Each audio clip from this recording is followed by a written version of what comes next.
Does anybody know anyone who doesn't want to be in a healthy relationship? I certainly don't. Everybody I know yearns for that kind of connection that a healthy relationship brings. Malcolm Gladwell, if you've read Outliers, I know Charity you have, says that it takes 10,000 hours for someone to become an expert at something. Today's my 10th wedding anniversary. And I have spent, thank you, 53,760 waking hours in that relationship.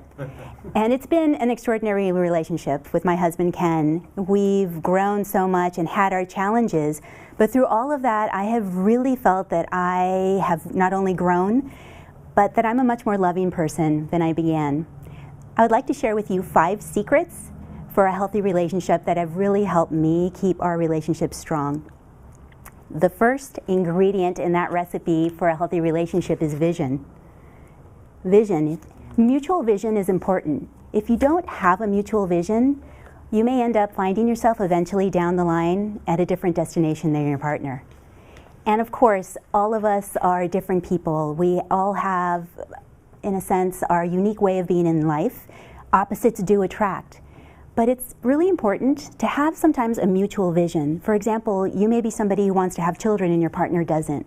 Or you may be somebody who wants to travel and see the world, but your partner really wants to stay at home and maybe feels threatened about you doing that. Of course, these things can get worked out, but it's important to at least be aware of that mutual vision that you may share. Hopefully you'll end up at the same place down the road. The next ingredient that I would say really benefits a healthy relationship is to allow. When you allow someone to be who they are in a relationship, it really gives a space to grow and to be. For example, most of us have grown up with well-meaning parents and people who've told us to be a particular way, to act a certain way, to dress a certain way, to speak a certain way. I actually never knew you could be in a relationship and not have that happening. But in my relationship with Ken, he was the first one to really model that for me. And what it allowed me to see was when I was allowed to be who I was, to fulfill my own purpose in life, because we all have a unique place and a unique purpose in life, I found that it was one of the most liberating, most freeing experiences I have ever had. So I really recommend that, to allow the space to be who you are in a relationship.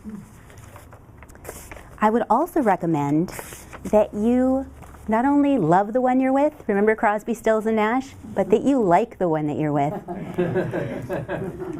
At the beginning of a relationship, we all know how much passion there is. It burns hot and it burns bright.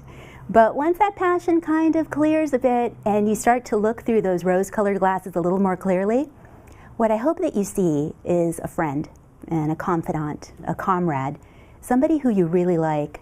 I've been very fortunate to have found somebody not only that I love, admire, and respect, but that I like a whole lot.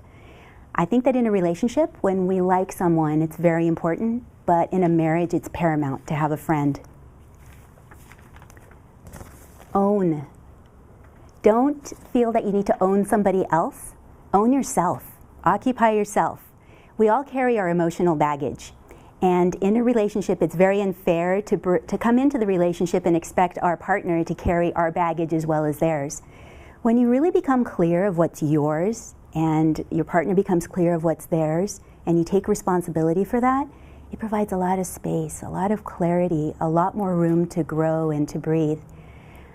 There is a relationship expert named Ariel Ford who says in her book, Wabi Sabi Love, that, that's a very funny title, she says in her book that before you criticize your partner, say 5 positive things.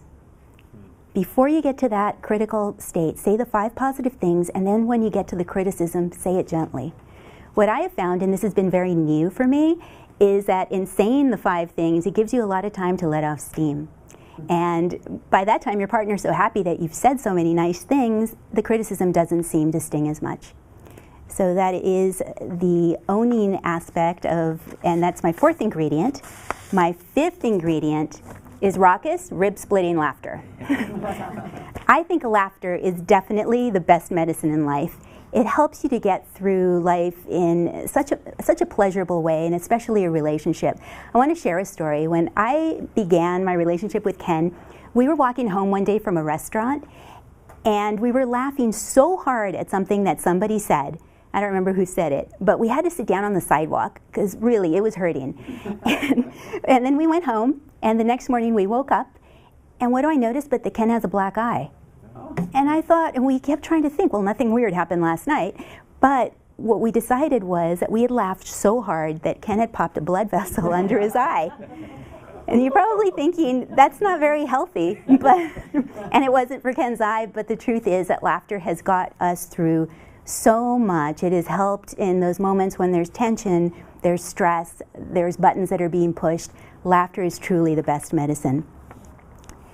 There are many ingredients for a healthy relationship, but the 5 that have really helped me are vision, to have a mutual vision, allowing somebody in the relationship, your partner, to be who they are, liking your partner, having them be a friend, owning what's yours and letting them own what's theirs, their emotional baggage, your emotional baggage, making that clear.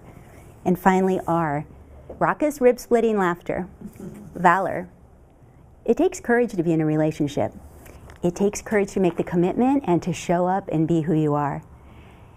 Today, on my 10th anniversary, I've never been more in love and happier than this is the happiest I've ever been in my life, and I really wish for you and for yours that kind of happiness and joy. Thank you.